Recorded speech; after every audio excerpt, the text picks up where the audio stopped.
Y hablando de etnias y de lugares, vamos ahora a darle la bienvenida al profesor Marcos Pérez Linares, que nos va a hablar como de un lugar que tiene una etnia específica.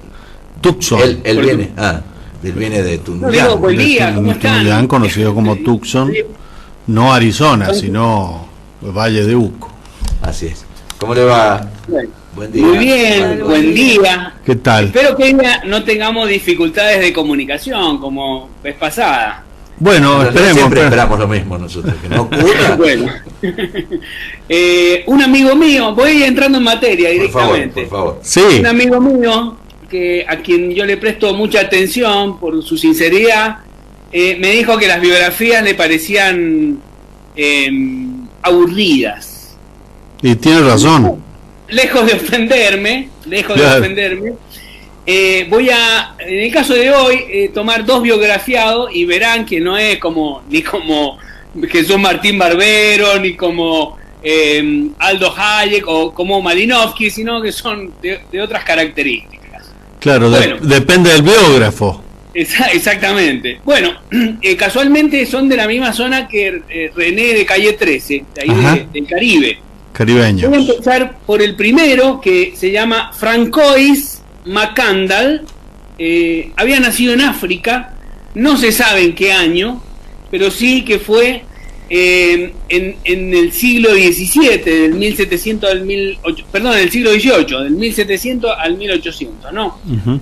Sí sabemos que se murió hacia 1758 en Haití, y fue un esclavo cimarrón. Los esclavos sabemos que originarios de África los llamaban bozales. A este en particular lo tenían por chamán, por sacerdote vudú, y probablemente su procedencia podamos ubicarla en el Congo, en Senegal, en Malí o en Guinea. Bueno, son bien distintos los lugares. No, bueno, ya sé, pero venía de África. La mayoría digamos, la esclavitud en esa época, de explotación de azúcar, sabemos que eran los lugares posibles de donde los traían. Lo que quiero decir con este punto es que no había nacido aquí en Latinoamérica. Bueno, el relato popular, lo tenemos en una colonia francesa. Haití en esa época era Saint-Domingue. Uh-huh.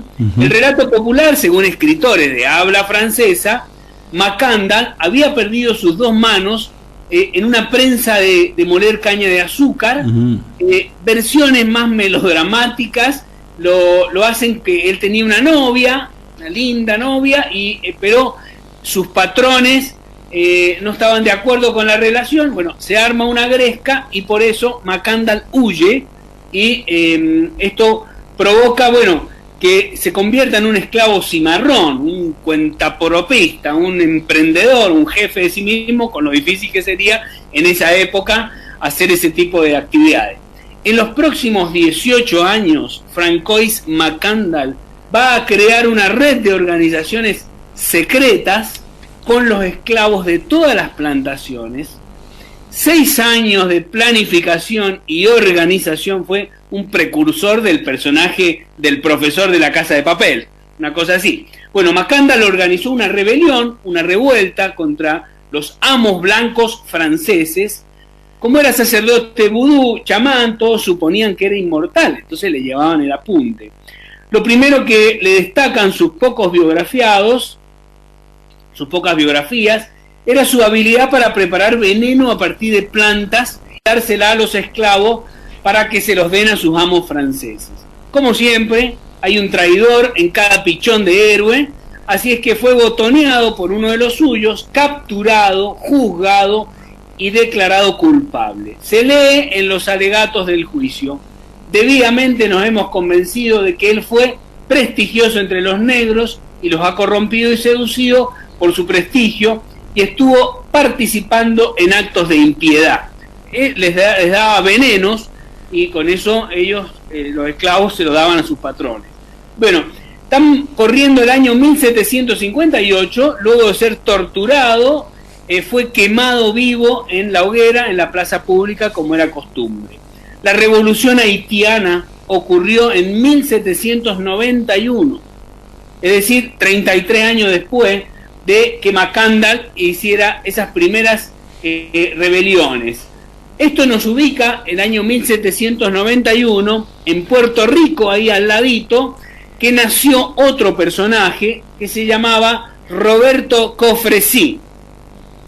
Era un pirata de la zona de Cabo Rojo.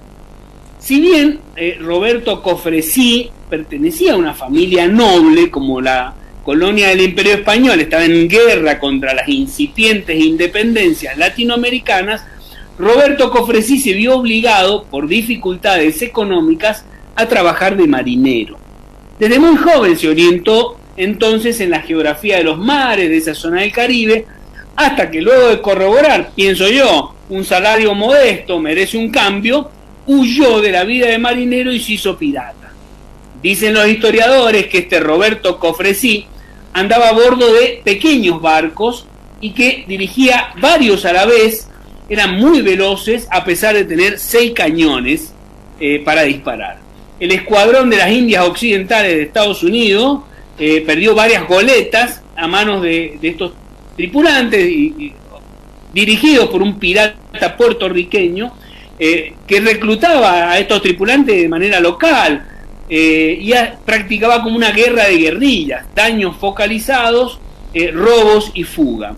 Como siempre, las autoridades locales aceptaron la ayuda internacional para capturar al pirata Roberto Cofresí, quien abandonó su barco, escapó por tierra hasta que lo encarcelaron, condenado a muerte en 1825. Él y la mayor parte de sus tripulados fueron fusilados. A diferencia de Macandal, que fue quemado en la hoguera, un esclavo y un pirata, ambos latinoamericanos. Por supuesto, yo podría haber hablado en Puerto Rico de Eugenio María de Hostos, que nació en 1839, un sociólogo, filósofo, o de Ramón Emerito Betances, que nació en 1827, que fue un activista, un padre de la patria. Pero estos dos últimos solo los menciono para que nuestra audiencia los consulte por su propia cuenta, si es de su agrado. Muchas gracias. Muchas gracias, Marco. Muchas gracias. Bueno, el caso de François Macandal, que fue toda una leyenda por esto de que dicen que no murió nunca. Que sigue, aún vive, claro, sigue haciendo espíritu, justicia. Sí. Claro, sigue su espíritu. Y un tema no menor que nos trae Marcos aquí, muchas gracias, es cómo le decían y por qué le decían cimarrón.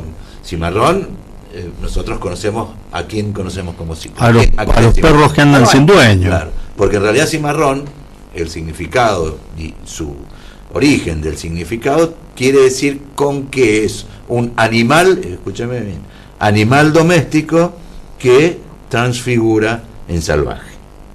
O sea, ya con el hecho de decirle que François Macandal era cimarrón, lo está tratando, entre otras cosas, esto es la historia, ¿no? La historia, como lo escribe la historia, como un animal que había sido domesticado y que luego, bueno, se transformó en salvaje. Y según nos contaba recién Marcos, la historia es por qué se escapa y tiene que huir este hombre oriundo de África, no se sabe muy bien de dónde, porque su novia era la apetecida por su patrón.